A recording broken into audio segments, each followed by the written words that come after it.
ಇಲ್ಲಿ ಸಿಗೋಂತಹ banana jam bread toast ಬೆಂಗಳೂರಲ್ಲಿ ಎಲ್ಲೂ ಸಿಗಲ್ಲ. ಮಸಾಲೆ ದೋಸೆ ಅಂತೂ ಸಿಕ್ಕಾಪಟ್ಟೆ ಫೇಮಸ್ಸು. ಇನ್ನು ಮಧ್ಯಾಹ್ನ ಊಟಕ್ಕಂತೂ ಕೇಳೋದೇ ಬೇಡ. ಎಲ್ಲ ಹೇಗಿದ್ರಿ ನಿಕ್ಲೆ ನಮಸ್ಕಾರ. ಇವತ್ತು ನಾನು ಬಂದಿರುವಂಥದ್ದು BVK ಅಯ್ಯಂಗಾರ್ ರೋಡು. ಇಲ್ಲಿ 1956ರಲ್ಲಿ ಎಸ್ಟಾಬ್ಲಿಷ್ ಆದಂತಹ ಒಂದು ಹಳೆಯ ಹೋಟ್ಲು ಬ್ರೆಡ್ ಟೋಸ್ಟು. ಅದಕ್ಕೆ ಬನಾನಾ ಜಾಮ್ ಜೊತೆ ಕೊಡ್ತಾರೆ. ಸಿಕ್ಕಾಪಟ್ಟೆ ಕ್ರೇಜಿ ಆಗಿರತ್ತಂತೆ. ಇಲ್ಲಿ 1956ನೇ ಇಸ್ವಿಯಿಂದ ಇರುವಂತಹ ಹಳೆಯ ಹೋಟ್ಲು ಶ್ರೀ ವಿಷ್ಣು ಭವನಕ್ಕೆ ಹೋಗಿ ಬರೋಣ.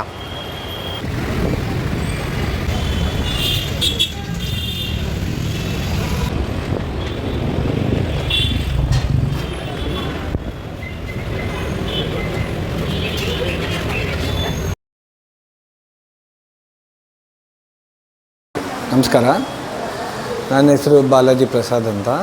ನಾನು 2ನೇ PD. ಈ ಸಂಸ್ಥೆ ನಮ್ಮ ತಂದೆಯವರು 1956ರಲ್ಲಿ ಶುರು ಮಾಡಿದ್ದು. ಇವತ್ತಿಗೆ 70 ವರ್ಷ ಆಯಿತು. ಈಗ ನನ್ನ ಮಗ 3ನೇ PD. ಆಗಿನ ಕಾಲದಲ್ಲಿ ಶುರು ಮಾಡಿದ ಬೆಂಗಳೂರು ಭಾಳ ಸಣ್ಣದಾಗಿತ್ತು.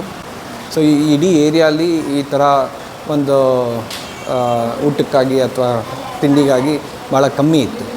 ಇದು ನಾನು ಹುಟ್ಟಕ್ಕೆ ಮುಂಚೆಯಿಂದ ಇದೆ. 1971ರಲ್ಲಿ ನನಗೆ ತಿಳಿದ ಮಟ್ಟಿಗೆ ಇಡೀ Karnataka first time self service ಅಂತ ಶುರು ಮಾಡಿದ್ದೆ. ನಾವು 1987ಇಂದನೂ ಬರ್ತಾಯಿದ್ದೀವಿ. ಆವಾಗ ಸ್ಟೋನ್ ಬಿಲ್ಡಿಂಗ್ ಇತ್ತು. We use to come over here and eat bread toast. We like that very much.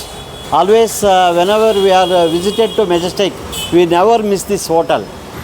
ಇಲ್ಲಿ ನನಗೆ bread toast with jam unique taste. ಅದು ಆ ಜಾಮ್ ನಿಮಗೆಲ್ಲೂ ಸಿಗೋಲ್ಲ.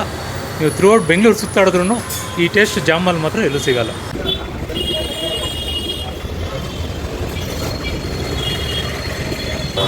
ಮೊದಲು ಇಲ್ಲಿ ಕೆಂಪೇಗೌಡ ಥಿಯೇಟ್ರ್ ಇತ್ತು, ಅದರ ಜೊತೆಗೆ ವಿಷ್ಣು ಭವನ್ ಅಂದ್ಬಿಟ್ಟಿತ್ತು. Bread toast with jam and sagu ಕೊಡೋರು, ತುಂಬ ಚೆನ್ನಾಗಿರೋದು. ಇವತ್ತೂ ಅದೇ ಟೇಸ್ಟ್ ಆಗೈತೆ. ಅವಾಗವಾಗ ವಿಸಿಟ್ ಮಾಡ್ತಾ ಇರ್ತೀವಿ.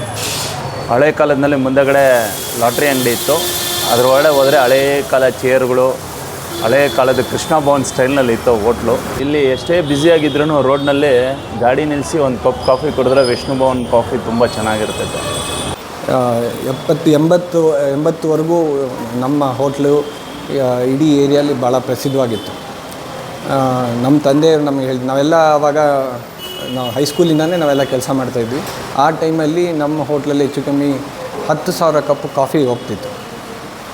ಸೊ ಬೆಳಿಗ್ಗೆ 5 ಗಂಟೆಯಿಂದ ಸಂಜೆ 8:30ವರೆಗೂ ನಡೀತಾಯಿತ್ತು. ಆವಾಗ ಊಟ ಎಲ್ಲ ಇರಲಿಲ್ಲ, ಬರೀ ತಿಂಡಿ ಮಾತ್ರನೇ.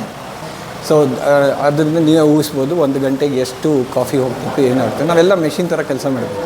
ಸರ್, ಈ ಸರ್ವಿಸ್ ಹಾಲಲ್ಲಿ we have try to retain ಹಳೆ ಫೋಟೋಗಳು ಎಲ್ಲ.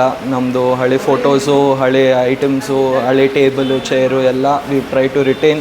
ಸ್ವಲ್ಪ ಹಿಸ್ಟ್ರಿ ಇರಲಿ ಅಂತ ನಮ್ಮ ಹೋಟ್ಲಿಗೆ.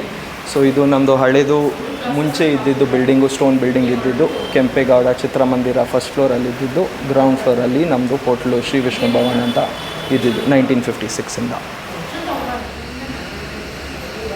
ಆವಾಗಿನ ಬೆಲೆಯಲ್ಲಿ ನಾನು ಶುರು ಮಾಡಿದ್ದಾಗ ಒಂದು ದೋಸೆ 60 ಪೈಸೆ, ಕಾಫಿ 25 ಪೈಸೆ, 2 ಇಡ್ಲಿ 15 ಪೈಸೆ, ಒಂದು ವಡೆ 20 ಪೈಸೆ. ಮತ್ತು ಇನ್ನೊಂದು ವಿಶೇಷ ನಮ್ಮ ಹೋಟ್ಲಲ್ಲಿ ಅಂದರೆ ಭಾನುವಾರದ ದಿವಸ ಭಾಳ ರಶ್ ಇರ್ತಾಯಿತ್ತು. ಆ ರಶ್ ಟೈಮಲ್ಲಿ ನಮ್ಮ ತಂದೆಗೆ ಅದೊಂದು ಇದಿತ್ತು, ಎಲ್ಲರಿಗೂ ಒಳ್ಳೆ ಹೊಸ ನೋಟ್ ಕೊಡಬೇಕು ಅಂತ. ಸೊ ಆ ನೋಟು RBIಗೆ ಯಾರನ್ನೋ ಕಳಿಸಿ ಅಲ್ಲಿಂದ ತರಿಸಿ ಪ್ರತಿಯೊಬ್ಬರಿಗೂ ಬ್ರ್ಯಾಂಡ್ ನ್ಯೂ ನೋಟ್ಸ್ ಕೊಡ್ತಿದ್ವಿ. ಏನೇ ಚಿಲ್ಲರೆ ಕೊಟ್ಟರೆ. ಇವತ್ತಿನ 100 ರೂಪಾಯಿಗೆ ಅಂದರೆ ಅವತ್ತಿನ ಕಾಲದಲ್ಲಿ 100 ರೂಪಾಯಿ ಅಂದರೆ ಇವತ್ತು 10,000 ರೂಪಾಯಿ ಲೆಕ್ಕ ಬರುತ್ತೆ. ಸೊ ಜನ ನಮ್ಮ ಹತ್ರ 100 ರೂಪಾಯಿ ಕೊಟ್ಟು 30 ಪೈಸೆ ಆವಾಗ ಕಾಫಿಗೆ 30 ಪೈಸೆ ಒಂದು ಕಾಫಿಗೆ ಅಂತ ಹೇಳಿದ್ರೆ 99 ರೂಪಾಯಿ 70 ಪೈಸೆ ಚೇಂಜ್ ವಾಪಸ್ ಕೊಡ್ತಾರೆ. ಅಷ್ಟು ನೋಟು ಬ್ರ್ಯಾಂಡ್ ನ್ಯೂ ನೋಟ್ಸ್ ಕೊಡ್ತೀವಿ. So these are all stories which makes the things very interesting. ಮತ್ತು ಇಲ್ಲಿ ನೀವು ಇಲ್ಲಿ ಚೇರ್ಗಳಾಗಲಿ, ಇದು ಚೇರಲ್ಲ, ಇದು ಟೇಬಲ್ಸು, ಇವೆಲ್ಲ ಆಲ್ಮೋಸ್ಟ್ ಅರ್ಧ ಸೆಂಚುರಿ ಓಲ್ಡ್. ಮತ್ತು ಅದೆಲ್ಲ ಇಲ್ಲಿದೆ. ಕೆಲವೆಲ್ಲ ನಾವು ನೋಡಿದ್ವಿ. ಮತ್ತು ನಮ್ಮ ಇಲ್ಲಿ ಕೆಲವು ಫೋಟೋಸ್ ನಾವು ಏನು ಡಿಸ್ಪ್ಲೇ ಮಾಡಿದ್ದೀವಿ, ಇದೆಲ್ಲ ಹಳೆ ಬೆಂಗಳೂರು ನೆನಪಿದೆ. ಮತ್ತು ಆ ಟೈಮಲ್ಲಿ ಇನ್ನೂ ನಮ್ಮ ಹೋಟೆಲ್ ಓಪನ್ ಆಗುವಾಗ ವಿಧಾನಸೌಧ ಸಹ ಇರಲಿಲ್ಲ. ಸೊ ವಿಧಾನಸೌಧಕ್ಕಿಂತ ಹಳೇದು ನಮ್ಮದು. ಸೊ ಅವಾಗ 1960-61ರಲ್ಲಿ ವಿಧಾನಸೌಧ ಶುರು ಮಾಡಿದ್ದು. ಅದ್ರದ್ದು ಕೆಲವು ಫೋಟೋಸ್ ಇದೆ. ವಿಧಾನಸೌಧ ಅಂಡರ್ ಕನ್ಸ್ಟ್ರಕ್ಷನ್ ಅಂತಿದೆ ಇಲ್ಲಿ.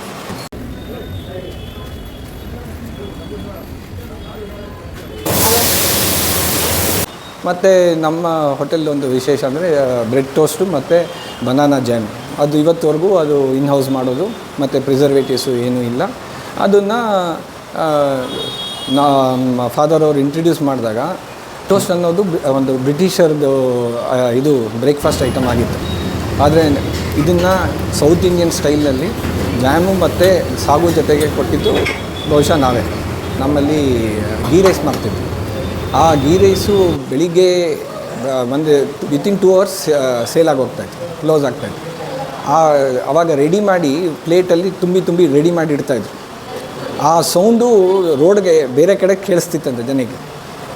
ಸೊ ಅದ್ರಲ್ಲಿ ತುಂಬಿಸೋ ಸೌಂಡ್ ಅದನ್ನು ನಮ್ಮ ಹತ್ರ ಬಂದು ಶೇರ್ ಮಾಡ್ಕೊಂಡಿದ್ದಾರೆ ಕೆಲವರೆಲ್ಲ. ಮತ್ತು ನಮ್ಮದು ಮಸಾಲೆ ದೋಸೆ ಆವಾಗಿಂದ ಭಾಳ ಫೇಮಸ್ ಆಗಿದ್ದಿದ್ದು. ಈಗ ರುಚಿಗೆ ತಕ್ಕಂತೆ ಕೆಲವೆಲ್ಲ ಟೈಮಿಗೆ ತಕ್ಕಂತೆ ಸ್ವಲ್ಪ ಎಲ್ಲ ಚೇಂಜಸ್ ಆಗೇ ಆಗುತ್ತೆ, ಅದು ಅನಿವಾರ್ಯ. ಆ ಬೇಸಿಸ್ ಮೇಲೆ ಇವಾಗ ಊಟ ಎಲ್ಲ ಇಂಟ್ರೊಡ್ಯೂಸ್ ಮಾಡಿದ್ದೀವಿ. ಇನ್ನು ಮುಂದೆಗೆ ಇವಾಗ ನಮ್ಮ ಮಗ ಇವಾಗ ತಗೊಂಡು ಹೋಗುವಂಥ ಒಂದು ಆಸೆ ಇದೆ ನಮಗೆ. ನಮ್ಮದು ಮಂಗಳವಾರ ರಜೆ. ಟೈಮಿಂಗ್ಸು ಬೆಳಿಗ್ಗೆ 9ರಿಂದ ರಾತ್ರಿ 8 ಗಂಟೆವರೆಗೂ. ಈಗ ಬೆಂಗಳೂರು ನಮಗೆ ಗುರ್ತಿಡಿಯೋಕ್ಕಾಗೋದಿಲ್ಲ, ಅಷ್ಟು ದೊಡ್ಡದಾಗೋಗಿದೆ. ಹಳೆ ಕೆಂಪೇಗೌಡ ಥಿಯೇಟ್ರ್ ಜಾಗ ಅಂದರೆ ಹಳಬರಿಗೆ ಗೊತ್ತಿರುತ್ತೆ, ಅಥವಾ ಬೆಂಗಳೂರು ಅವರ ಹಳಬರಿಗೆ ಗೊತ್ತಿರುತ್ತೆ. ಸೊ ಅದೇ ಜಾಗ. ಇದು ಕೆಂಪೇಗೌಡ ರಸ್ತೆಯಲ್ಲಿ ಎಕ್ಸಾಕ್ಟ್ಲಿ ಮಧ್ಯಕ್ಕೆ ಜಂಕ್ಷನ್ ಬರುತ್ತೆ. ಸಿಗ್ನಲ್ಲು ನೀವು ಸ್ಟೇಟ್ ಬ್ಯಾಂಕಿಂದ ಕೆಳಗಡೆ ಬಂದರೆ ಸಿಗ್ನಲ್ ಮಧ್ಯದಲ್ಲಿ ಸಿಗುತ್ತೆ. BVK ಅಯ್ಯಂಗಾರ್ ರೋಡು ಮತ್ತು ಕೆಂಪೇಗೌಡ ರಸ್ತೆ ಜಂಕ್ಷನ್, ಅಲ್ಲಿ ಕಾರ್ನರ್ ಜಾಗ. ಆ ಕಾರ್ನರ್ ಜಾಗದಲ್ಲಿ ಶ್ರೀ ವಿಷ್ಣು ಭವನ ಅಂತ. ಈ ಒಂದು ಹಳೆ ಹೋಟ್ಲಲ್ಲಿ ನಾನು ಯಾವ ತಿಂಡಿ ತೊಗೊಂಡಿರ್ಬೋದು ಗೆಸ್ ಮಾಡ್ತೀರಾ? ಊಟ, ದೋಸೆ, ಇಡ್ಲಿ, ಚಪಾತಿ, ಪೂರಿ, ಇದು ಯಾವುದೂ ಅಲ್ಲ, ಬ್ರೆಡ್ ಟೋಸ್ಟ್. ಆ್ಯಕ್ಚುಲಿ ಮುಂಚೆ ಹಳೇದಿರಬೇಕಿದ್ರೆ ನಾವು ಬ್ರೆಡ್ ಟೋಸ್ಟ್ ಒಂದು ಕಾಮನ್ ತಿಂಡಿ, ನಮಗೆ ಭಾಳ ಇಷ್ಟ ಕೂಡ. ಆದರೆ ಅದಕ್ಕೆ ಹಾಲು ಹಾಕ್ಕೊಂಡು ತಿಂತಾಯಿದ್ವಿ. ಹಾಲು ಮುಳುಗಿಸ್ಕೊಂಡು ಟೀ ಒಟ್ಟಿಗೆ ಬ್ರೆಡ್ ರೋಸ್ಟ್ ತಿಂತಾಯಿದ್ವಿ. ಸಿಂಪಲ್ ಆಗಿರೋ ಬ್ರೆಡ್ ರೋಸ್ಟು. ನಾನು ಇವಾಗ ಫಸ್ಟ್ ಇದನ್ನು ಸಾಗು ಜೊತೆಗೆ ಟೇಸ್ಟ್ ನೋಡ್ತೀನಿ. ಸೊ ಸಾಗು ಜೊತೆ ಹಾಕ್ಕೊಂಡು ಬ್ರೆಡ್ ರೋಸ್ಟು ಒಂದು ಡಿಫ್ರೆಂಟ್ ಮತ್ತು ಯೂನಿಕ್ ಟೇಸ್ಟ್ ಅಂತ ಹೇಳ್ಬೋದು. ಆ್ಯಕ್ಚುಲಿ ನಿಮಗೆ ಪೂರಿ ಸಾಗು ತಿಂದು ಗೊತ್ತಿರುತ್ತೆ, ಬ್ರೆಡ್ ಟೋಸ್ಟ್ ಜೊತೆಗೆ ಸಾಗು ಎಲ್ಲೂ ಕೊಟ್ಟಿರಲ್ಲ, ಒಂಥರ ಚೆನ್ನಾಗಿದೆ. ಟೋಸ್ಟ್ ವರ್ಸಸ್ ಸಾಗು. ಸೊ ಸಾಗು ಜೊತೆಗೆ ಹೇಳಾಯಿತು. ಇವಾಗಿರೋದು ಇಂಪಾರ್ಟೆಂಟ್ ಏನು ಗೊತ್ತಾ? Banana jam. ನೋಡಿ, ಇದು ಇನ್ನೊಂದೇನು ಸ್ಪೆಷಲ್ ಹೇಳ್ಬೇಕು ನಾನು ಇದ್ರ ಬಗ್ಗೆ. ಇವ್ರು ಎಲ್ಲೆಲ್ಲಿಂದೋ ತರೋದಲ್ಲ, ಇಲ್ಲೇ ಪ್ರಿಪೇರ್ ಮಾಡ್ತಾರೆ. ಈ ಬ್ರೆಡ್ಡಿಗೆ ಸೂಟ್ ಆಗುವಂಗೆ, ರೋಸ್ಟಿಗೆ ಸೂಟ್ ಆಗುವಂಗೆ ಒಂದು ಪ್ರಿಪೇರ್ ಮಾಡಿ ಕೊಡುವಂಥದ್ದು.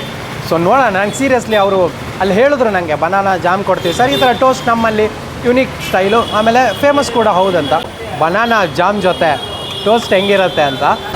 ಸೊ ರೋಸ್ಟ್ ಆಗಿರೋ ಈ ಬ್ರೆಡ್ ಜೊತೆ ಈ ಬನಾನಾ ಜಾಮನ್ನು ಮಿಕ್ಸ್ ಮಾಡಿಕೊಂಡು, ಸೀರಿಯಸ್ಲಿ ಬನಾನಾ ಜಾಮ್ ಅಂತೂ ಅದ್ಭುತ ಇದೆ. ನನಗೆ ಈ ಬನಾನಾ ಜಾಮು ಹೆಂಗಿದೆ ರುಚಿ ಅಂತ ನಿಮಗೆ ಈಗ ಹೇಳಬೇಕಲ್ವ. ಒಂದು ಉದಾಹರಣೆ ಮೂಲಕ ಹೇಳೋದಾದರೆ, ನೇಂದ್ರ ಬಾಳೆಹಣ್ಣು ಹಲ್ವ ತಿಂತಿದ್ವಿ ಗೊತ್ತಾ ನಾವು.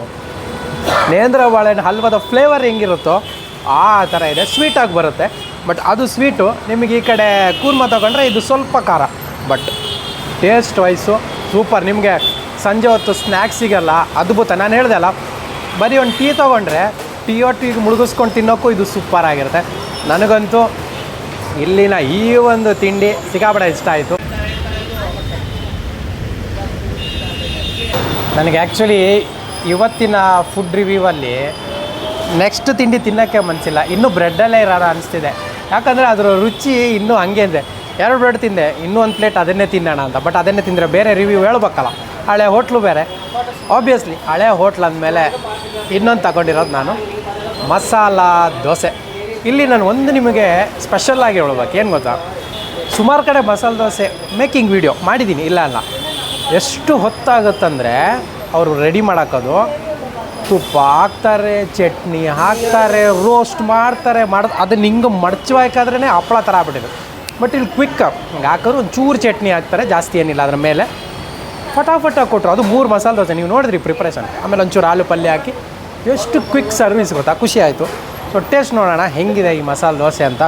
ನೋಡಿ ಇದಕ್ಕೆ ಒಂದು ನೀರು ಚಟ್ನಿ ಕೊಡ್ತಾರೆ, ಆಮೇಲೆ ಒಂದು ಸಾರು, ಆಮೇಲೆ ನೋಡಿ ಮಸಾಲೆ ದೋಸೆ ಹೆಂಗಿದೆ ನೋಡಿ, ಆಲೂ ಪಲ್ಯ ನೋಡಿ, ಜಾಸ್ತಿ ಚಟ್ನಿ ಇಲ್ಲ, ಆಡಂಬರ ಆಗಬಾರ್ದು ಯಾವತ್ತು, ಸಿಂಪಲ್ ಆಗಿದೆ. ಆಮೇಲೆ ನೋಡಿ ಮುರಿಯೋಕ್ಕೆ ಈ ಥರ ಈಸಿಯಾಗಿ ಬರಬೇಕು ನೋಡಿ, ಇಲ್ಲ ಅಂದರೆ ನಿಮಗೆ ಕುರ್ಕುರು ತುಂಬ ರೋಸ್ಟ್ ಆದರೆ ಚೆನ್ನಾಗೇ ಇರಲ್ಲ.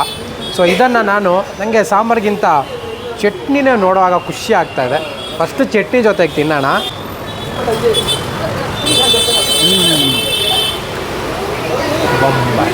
ಅದು ಗೊತ್ತಾ, ಚಟ್ನಿ ನಿಮಗೆ ಸ್ವಲ್ಪ ಖಾರ ಇದೆ, ಬಟ್ ಆ ದೋಸೆ ಎಷ್ಟು ಸ್ಮೂತಾಗಿದೆ ಗೊತ್ತಾ. ಅತಿ ಆಡಂಬರದ ದೋಸೆ ಅಲ್ವೇ ಅಲ್ಲ ಇದು. ನಿಮಗೆ ಅನಿಸುತ್ತೆ ಹಳೆ ಕಾಲದ ದೋಸೆ ಅಂತ, ನೀವು ಅದಕ್ಕೂ ಇದಕ್ಕೂ ಏನು ವ್ಯತ್ಯಾಸ ಅಂತ.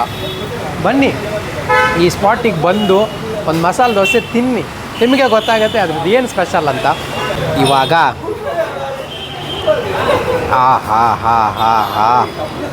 ಅನ್ನ ಆಲೂ ಪಲ್ಯ ಜೊತೆ ತಗೊಳ್ಳೋಣ.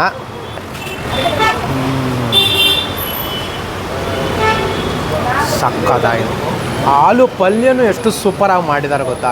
ಆ್ಯಕ್ಚುಲಿ ನೀವು ಇಲ್ಲೊಂದು ಅಬ್ಸರ್ವ್ ಮಾಡಿ, ಕೆಲವು ಕಡೆ ಆಲೂ ಪಲ್ಯ ಅಂದರೆ ಸಿಕ್ಕಾಪಟ್ಟೆ ಅರಸಿನ ನೋಡಿ, ಈ ಕಲರ್ ನೋಡಿ ನಿಮ್ಗೆ ಏನಾದರೂ ಅನಿಸುತ್ತಾ? ಮೀಡಿಯಮ್ ಆಗಿದೆ, ಏನು ಅತೀ ಅರಸಿನ ಹಾಕಿಲ್ಲ, ಸ್ವಲ್ಪ ಈರುಳ್ಳಿ ಎಲ್ಲ ಹಾಕಿ ಮೀಡಿಯಮ್ ಆಗಿ ರೋಸ್ಟು, ಅತಿ ರೋಸ್ಟ್ ಇಲ್ಲ. ಆಮೇಲೆ ದೋಸೆ ತೂತು ಬಿದ್ರೇ ಮಜಾ ನೋಡಿ, ಫುಲ್ಲು ತೂತು ಬಿದ್ದಿದೆ. ಸೊ ಟೋಟಲಿ ಈ ಒಂದು ಮಸಾಲೆ ದೋಸೆ ಇವಾಗ ಒಂಚೂರು ಆಲೂ ಪಲ್ಯ, ಹಂಗೆ ಒಂಚೂರು ನೀರಾದ ಚಟ್ನಿ ಹೊರತೆ ನಂದಿಸ್ಕೊಂಡು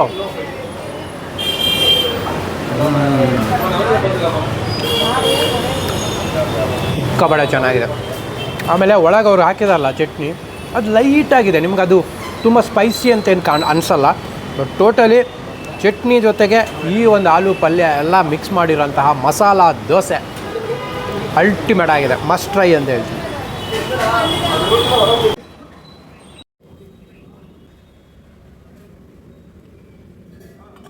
ಒಬ್ಬರು ಮಾತಾಡ್ತಾ ಹೇಳಿದ್ರು ಗೊತ್ತಾ, ಅದೆಷ್ಟೇ ಬ್ಯುಸಿ ಇರಲಿ ಸರ್, ಇಲ್ಲೊಂದು ಕಾಫಿ ಕುಡಿದಿದ್ರೆ ನಮ್ಗೆ ನೆಮ್ಮದಿನೇ ಇಲ್ಲ ಅಂತ. ನೋಡೋಣ ಅಂತ ಒಂದು ಸೂಪರ್ ಫಿಲ್ಟ್ರ್ ಕಾಫಿ ಕೂಡ ಲಾಸ್ಟಿಗೆ ಆರ್ಡ್ರ್ ಮಾಡಿದೆ. ಇದು ಕಿಕ್ ಅಂದರೆ ಸಕ್ಕತ್ತಾಗಿದೆ. ಡಿಕಾಕ್ಷನ್ ಹೆಂಗಿದೆ ಗೊತ್ತಾ, ಯಾವತ್ತೂ ಒಂದೇನು ಗೊತ್ತಾ, ನೀವು ಕಾಫಿ ಕುಡಿದು ಮುಗಿದ್ರು ಆ ಬಾಯಲ್ಲಿ ಆ ಡಿಕಾಕ್ಷನ್ ಸ್ಮೆಲ್ ಇದೆಯಲ್ಲ, ಅದು ಹಾಗೆ ಇರಬೇಕು, ಆವಾಗಲೇ ಅದು ಕಾಫಿ ಅನ್ನೋದು. ಈ ಕಾಫಿ ಹಂಗೆ ಇದೆ. ಟೋಟಲಿ ನನಗಂತೂ ಇಲ್ಲಿನ ಎಲ್ಲ ತಿಂಡಿನೂ ಸಿಕ್ಕಾಪಟ್ಟೆ ಇಷ್ಟ ಆಯಿತು. ನೀವು ತಿನ್ನಿ, ನಿಮ್ಗೆ ಹೆಂಗೆ ಅನಿಸ್ತಂತ ಕಮೆಂಟ್ ಬಾಕ್ಸಲ್ಲಿ ತಿಳಿಸಿ. ಆಮೇಲೆ ಇನ್ನೊಂದು ಹೇಳೋದು ಮರ್ತಿದ್ದೀನಿ, ಇಷ್ಟು ವೀಡಿಯೋ ನೋಡಿದ್ರಲ್ಲ, ಇನ್ನೂ ಸಬ್ಸ್ಕ್ರೈಬೇ ಮಾಡಿಲ್ಲ ನೀವು. ಸಬ್ಸ್ಕ್ರೈಬ್ ಮಾಡದಿದ್ದವ್ರು ಸಬ್ಸ್ಕ್ರೈಬ್ ಮಾಡಿ ಅಂತ ಹೇಳ್ತಾ ಇವತ್ತಿನ ವೀಡಿಯೋ ಇಲ್ಲಿಗೆ ಮುಗಿಸ್ತೀನಿ. ಮುಂದಿನ ವಾರ ಇನ್ನೊಂದು ಸೂಪರ್ ಡೂಪರ್ ವೀಡಿಯೋದೊಂದಿಗೆ ನಿಮ್ಮನ್ನು ಬರ್ತೀನಿ. ಎಲ್ಲರಿಗೂ ಖುಷಿಯಾಗಿರಿ, ನಗ್ತಾಯಿರಿ, ಟೇಕ್ ಕೇರ್.